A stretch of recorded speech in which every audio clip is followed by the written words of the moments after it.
안녕하십니까. 사회문제와 윤리 제5주차 2교시 이제 우리가 두 번째 2장으로 넘어가겠습니다. 제2장 첫 번째 단어는 믿음과 행위.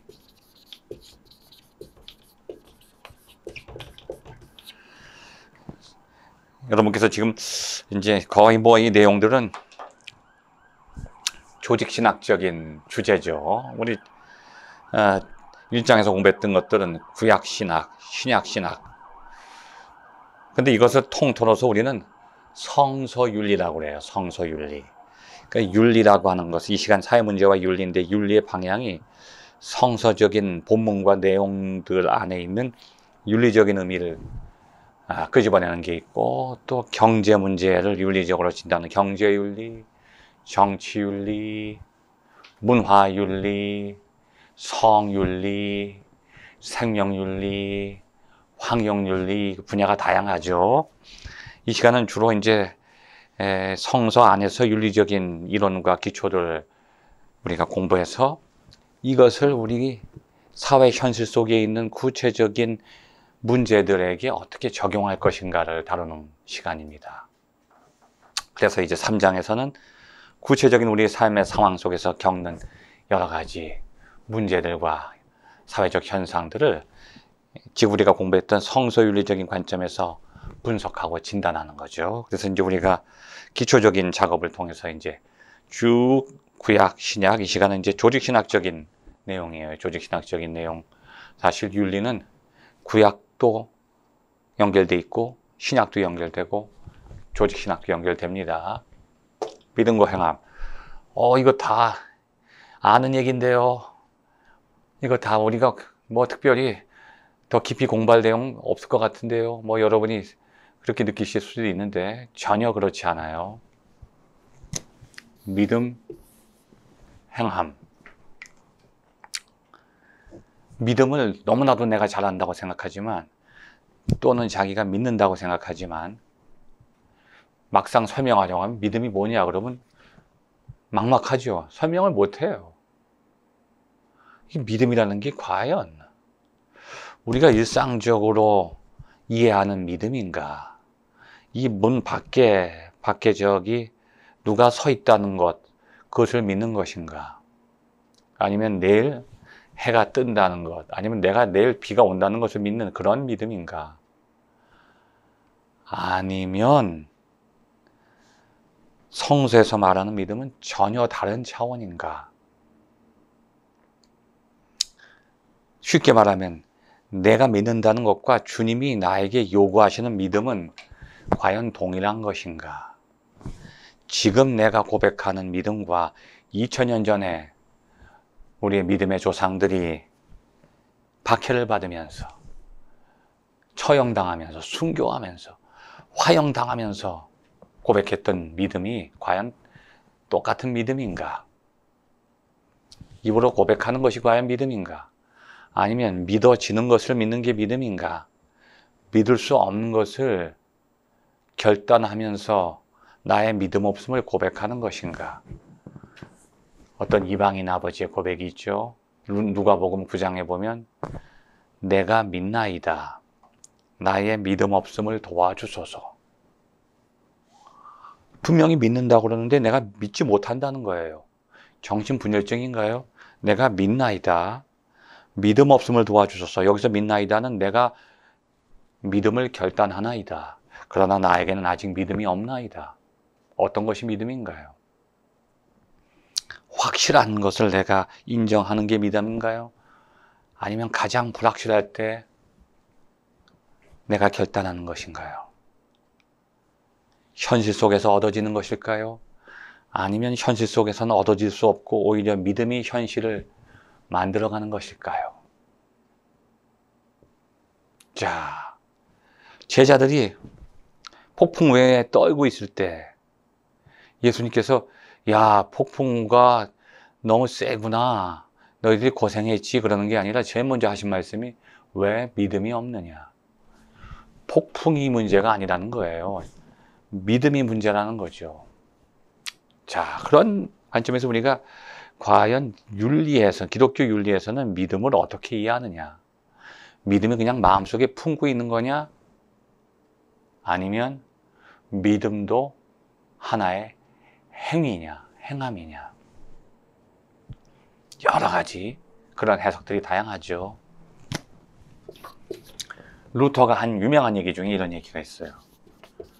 Persona facit opera. 이 시간 너무 여러분이 믿음 행위, 이거 무슨 설교 시간 교회에서 듣는 얘기 같은데요, 쉽게 설명한다고 여러분이 오해하지 마세요. 저는 여러분의 눈높이에 맞춰서 쉽게, 어려운 것을 쉽게 설명하는 거지 결코 믿음이 그렇게 쉬운 게 아니에요. 예를 들면 조직신학적으로도 믿음이라는 게 내가 믿는 게 아니다. 믿음은 믿음의 대상에 속해 있다. 내가 믿는 게 아니라 믿음의 대상으로부터 주어지는 것이다. 믿음은 두 방향이 있다. 이거 엄청납니다, 여러분. 조직신학적으로 깊이 들어가면 어려워요. 에밀 브룬너가 글라우벤 und 페어슈테인이라고 하는 책에 보면, 루돌프 불트만이 쓴 거군. 글라우벤 und 페어슈테인, 그러니까 신앙과 이해라고 하는 책에서 믿음은 믿음의 대상에게 속해 있다. 근데 이걸 루터가 어떻게 설명하냐면 페르소나 파킷 오페라, 인격이 행위를 만든다. 파케레. 이걸 쉽게 표현하면 믿음이 행함을 만든다는 거예요. 그러니까 행위는 믿음의 표현이라는 거죠. 근데 거꾸로 행함이 인격을 만든다? 불가능, 그건 있을 수가 없어요. 그러나 행함을 통해서 믿음을 확인하기는 어려워요. 자, 이거 아주 중요한 얘기예요. 믿음과 행함은 상관관계인데 행위는 믿음으로부터 표현되지만 믿음이 없어도 행위 자체는 올바르게 표현할 수가 있죠. 나타낼 수. 이게 바로 위선이에요.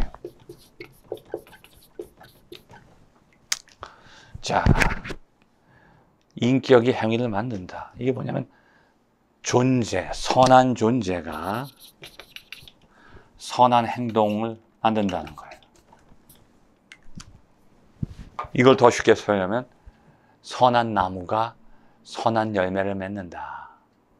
그렇죠. 근데 선한 열매는 절대로 선한 나무를 만들지 못해요. 이게 주님께서 하신 말씀이에요. 지금 난로 안에서 불이 타고 있어요. 그럼 어떻게 될까요? 뜨거운 열기가 느껴지죠. 그 뜨거운 열기가 행위예요. 그러면 불이 타는 것은 믿음이에요. 그러니까 불이 타면 열기가 발생하듯이 믿음이 있는 곳에는 행함이 뒤따른다는 거예요. 그래서 믿음과 행함을 나눌 수 없다는 거예요. 믿음과 행함은 동전의 앞뒷면과 같다. 그런데 보니까 야고보서에서는 행함이 없는 믿음은 죽은 믿음이다. 그러니까 행함을 강조하는, 믿음보다 행함이 더 중요하다는 거 아니에요. 근데 바울은 아니다. 오직 의인은 믿음으로 산다. 믿음으로 의롭다함을 받는. 이게 믿음이 더 중요하네. 그러니까 야고보와 바울이 서로 다른 입장에서 다른 것을 강조한 것처럼 보이지만 결코 그렇지 않습니다. 행함이 중요하다는 게 아니에요. 행함이 없는 믿음은 잘못됐다. 그러니까 믿음과 행함이 같이 가야 된다는 거예요. 그렇죠? 바울도 마찬가지예요. 믿음으로 의롭다 받는 거예요. 의롭다함을 받는 것은 믿음이라는 거죠. 행함이 아니라는 거죠. 그런데 그 의롭다함을 받는다는 것이 행함으로 나타나야 된다고 하는 것입니다. 그래서 야고보는 행함을 기준으로 해서, 믿음을 전제로 해서 행함을 말한 것이고, 사도 바울은 행함을 이미 전제로 해서 믿음을 얘기한 거예요. 둘 다 같은 얘기라는 거예요. 공통점은 뭐냐? 믿음과 행함은 서로 연결돼 있고 그 둘이 의를 이루고 구원을 이룬다고 하는 것입니다. 아주 중요한 것이죠. 그런데 우리 기독교인들에게 가장 결정적인 문제점은 요즘에 개신교에서는 이 믿음과 행함을 양자택일로 생각하는 거예요. 행함으로 구원받지 못한다고 하니까 행함 없이 믿음만을 가지고 있으면 되는 줄 알아요. 자, 행함 없는 믿음, 이거 불완전해요. 믿음 없는 행함, 이건 위선이에요. 그러니까 결국은 둘이 상호작용을 한다는 거예요. 근데 지금 우리 개신교에서는 이 행함이라고 하는 거, 위선이라고 하는 게 이게 유대인의 율법주의와 연결되어 있으니까 이 행함이라는 것을 굉장히 부정적으로 생각해요. 이게 율법주의자가 된다. 너무 행함에 치우친다. 그래서 이제 행함 자체를 구약적인 전통 속에서 율법과 연관을 시키게 되는데 성경에서는 행함만을 강조하는 것을 아주 위선적으로 예수님께서 경멸하셨죠. 그런데 율법주의보다 더 무서운 것은 뭐냐? 무율법주의예요.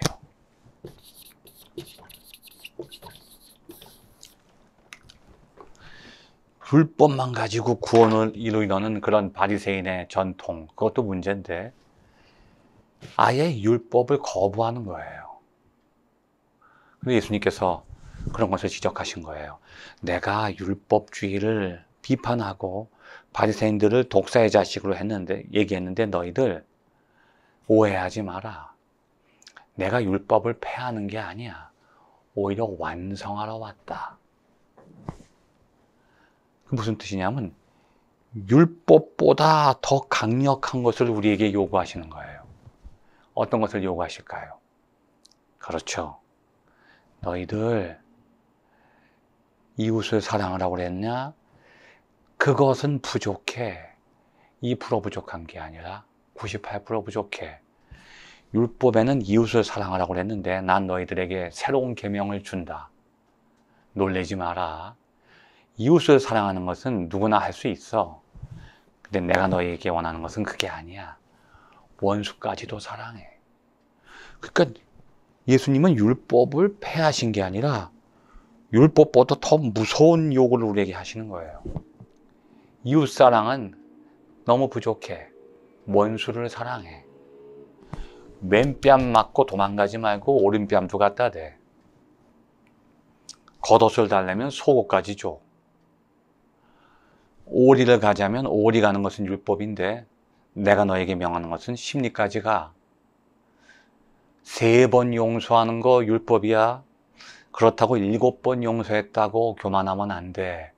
70번씩 7번. 왜요? 7, 7, 2, 49, 490번. 그러니까 사람들이 491번부터는 용서 안 해도 되는구나. 아니에요. 7, 7, 2, 49는 뭐예요? 끝없이 용서하라. 그러니까 예수님은 율법보다 더 무서운 율법을 주셨어요. 그래서 우리에게 하신 말씀이 뭐냐? 너희의 의가 바리새인보다 더 낫지 아니하면 결단코 천국에 들어갈 수 없다. 우리는 율법을 거부하면 안 되고 바리새인들보다 더 열심히 지켜야 된다는 거예요. 자, 그래서 예수님께서는 율법주의를 비판하셨지만 율법주의보다 더 주님께서 비판하시는 것은 너희들이 율법을 아예 없애버리는 거예요. 믿기만 하면 된다. 이게 더 무서운 거예요. 예수를 믿기만 하는데 그 믿음이라는 게 세상에서 전혀 나타나지 않아요. 자기는 예수를 믿는다는데 지금 한국교회의 가장 큰 문제가 예수 믿는 사람들은 1000만 명이 넘어요. 근데 그 예수에 대한 믿음이 자기 마음에만 있고 입에만 있고 교회 안에만 있어. 세상 나가서 사는 거 보면 예수 믿는 사람하고 예수 안 믿는 사람이 전혀 구분이 안 돼. 아니, 더 심한 경우에는 예수 믿는 사람들이 예수 안 믿는 사람들보다 더 무서워요. 더 죄를 잘 짓기도 하지만 죄의식도 없어. 사기당해서 보니까 예수 믿는데 그 믿음이 무슨 믿음이에요? 믿음이 전혀 행함하고 연결이 안 돼. 신앙생활과 사회생활이 완전히 동떨어져 있단 말이죠. 이게 뭐냐? 무율법주의.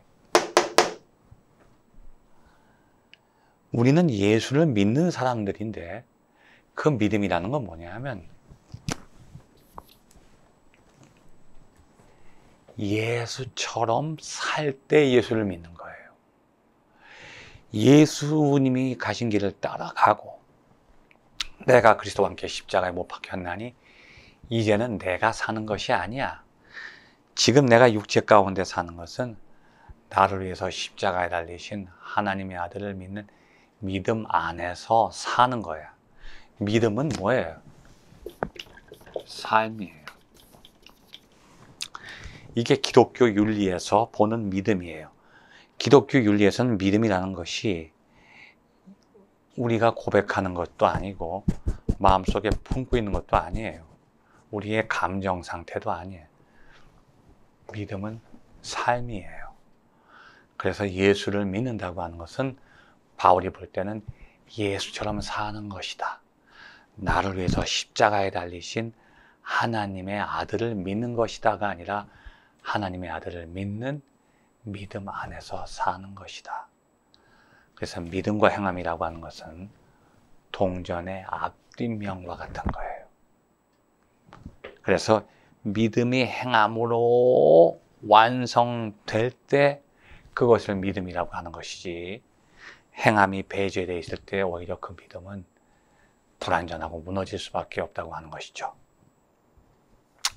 자, 그래서 믿음과 행함이라고 하는 그 전통적인 조직신학적인 주제가 윤리적인 관점에서는 이 삶이라고 하는 것으로 연결된다.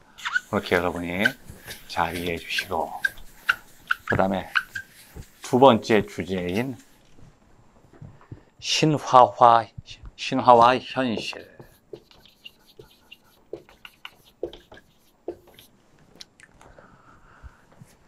자, 여러분, 신화 그러면 조금 현실과 동떨어진, 이것도 지금 제가 여러분에게 이렇게 드리는 이 주제가 우리가 생각할 땐 이게 조금 대립적인 개념들, 믿음과 행함, 신화와 현실, 반대적인 대립적인 이미지처럼 보이지만 사실은 연결되어 있다고 하는 거죠. 자, 그 여러분 옛날에 봤던, 오래됐죠. 한 10여 년 된 영화인데 매트릭스라는 영화 있잖아요. 그 매트릭스 영화 보면 주인공이 이제 상상의 세계 속에서 막 결투를 하잖아요. 그런데 상상의 세계에서 막 결투하다가 한 대를 딱 맞았어요. 그러니까 상상 속에서 약간 아픈 느낌을 가졌는데 그 고통 때문에 눈에서 깨어서 보니까 코피가 쭉 나와요. 근데 이 사람은 진짜 맞은 걸까요? 안 맞은 걸까요? 안 맞았어요. 무의식 속에서 상상을 하는데 그 속에서 결투를 한 거잖아요. 근데 코피가 현실 속에서 난다는 거죠. 이 영화를 만든 감독이 뭐라고 얘기했냐면, 나는 이 현실적인 세상 속에, 신화를 거부하는 세상 속에 다시 신화를 심어주려고 이 영화를 만들었다. 신화를 재현하려고 했다는 거예요. 너무 사람들이 현실적이야. 상상과 꿈과 그런 낭만이 없어. 너무 현실적으로 살아가다 보니까 삭막해요, 인간의 마음이. 인간이 신화를 잃어버렸다는 거예요. 근데 신화라고 하는 것은 인간의 삶 속에서 절대로 없어서는 안 될 필요하다는 거죠. 여러분, 신라의 유명한 명승 가운데 원효대사라고 있잖아요. 원효대사가 이제 지금도 가을철인데 아마 한 2, 3주 지나면 낙엽이 떨어질 겁니다. 원효대사가 가을철에 이제 그 설총이에게 아침에 나가면서 과제를 하나 맡겼어요. 설총아, 너 여기 마당에 있는 낙엽들 다 쓸어 담아라. 내가 아버지가 저녁 때 와서 검사할 거야. 그리고 이제 아버지가 밖에 나갔어요. 그래서 하루 종일 설총이 이제 쭉 그거 낙엽을 쓸어 모으고 이제 저녁 때가 돼서 쭉 청소를 끝내고 아버지가 오셔서 이제 아버지 말씀대로 내가 여기 낙엽을 다 쓸어 담았습니다. 그러니까 원효대사가 보니까 아주 깨끗하게 마당을 쓸어 놓은 거예요. 근데 이 아버지가 갑자기 낙엽 더미로 가더니 낙엽을 한 움큼 집어다가 마당에다가 확 뿌리는 거예요. 그래가지고 이 설총이가 놀래서 아버지 왜 이러세요? 술 드셨나요? 왜 이렇게 술 주정을 하시나요? 왜 나에게 또 이러한 이상한 행동을 보이십니까? 그러니까 아버지가 하는 얘기가 설총아, 지금 계절이 어떤 계절이냐? 예, 아버지, 가을철이에요. 그래, 가을철이지. 가을 마당에는 낙엽이 좀 뒹굴러 다니는 것이 제격이야 하면 낙엽을 뿌리는 거예요. 가을 마당은 깨끗한 게 아니라는 거예요. 낙엽이 굴러다녀야 한다는 거죠. 우리의 삶도 마찬가지예요. 신화라는 것이 옛날 얘기, 허구적인 얘기다 집어 던져버리면 과연 남는 거에 무엇이 있을까요? 자, 성경에 보면 많은 신화들이 나와요. 물론 창조도 창조 이야기라고도 하고 뭐 창조 설화, 어떻게 보면 창조 신화라고도 볼 수 있어요. 신화적인 이야기거든요. 왜냐하면 그것을 우리가 그대로 옮겨서 우리 현실 속에 적용하면 창조 시기가 지금부터 6,000년, 7,000년밖에 안 돼. 지구의 나이는 45억 년인데 창조의 시간은 지금부터 6,000년, 7,000년밖에 안 되고 아브라함부터 내려오면 42대 내려오면 이거 얼마 안 돼요. 5,000년밖에 안 돼요. 아무리 길어도 100살 이상 살아도. 그러니까 창조의 시기는 너무 짧고 지구의 우주의 시기는 너무 기니까 뭐 많은 뱀과 사람이 이야기를 한다. 이것도 신화 아닙니까? 어떻게 뱀과 사람이 이야기를 해요? 어떻게 과일을 먹었는데 인간이 그것 때문에 죽음을 맞이하고 뭐 그런 것도 신화라고 볼 수 있지만 쭉 내려와서 가인과 아벨 재밌잖아요. 아담과 하와에게 가인과 아벨이 있는데 그 중에 이제 아벨이 죽었어요. 이제 가인 하나 남았어요. 그 다음에 여자는 하와밖에 없는데 근데 거기 보니까 또 다른 족속들이 많이 있어요. 이미 그 사람들 어디서 온 거예요. 그리고 가인은 또 어떻게 누구하고 결혼해서 어떻게 자손을 또 이어나갑니까? 그렇게 우리가 꼬리를 물면 끝이 없죠. 신화적인 이야기니까. 근데 가인과 아벨의 이야기, 이것도 신화인데 카인이라고 하는 사람을 봅시다. 카인, 아벨. 이 카인의 뜻은 대장장이에요. 이름이. 과거에 보면 나라마다 이제 이름을 만들 때 독특하게 만들어요. 일본 사람들은 이름이 자기가 살고 있는 곳이에요. 이렇게 산이 이렇게 있다 그러면 어떤 사람이 여기 살아요. 집이 여기 있어요. 그래서 이 사람은 사는 곳이 이제 산에서 사니까 산 위에 사니까 산상 산상 산 위에 사는 야마모토. 이 사람은 집이 여기 있어요. 여기서 사는 거예요. 그러면 산 밑에 사니까 산하 야마시타. 사는 곳이 이름이 되죠. 근데 또 다른 지역에 가면 자기가 하는 직업이 이름이 돼요. 테일러 하면은 이 옷감 짜는 사람, 스미스는 또 대장장이. 그러니까 카인도 자기가 하는 일이 대장장이니까 카인이라는 이름이 됐고, 아벨은 뭐예요? 양치기예요. 그런데 두 형제 사이의 싸움이라고 우리가 해석하기 쉬운데 이걸 우리가 두 형제 사이의 신화로만 해석하면 안 됩니다. 그 안에는 아주 역사적인, 현실적인 사건들이 숨겨져 있죠. 이 내용을 가지고 우리 다음 시간으로 넘어가겠습니다. 감사합니다.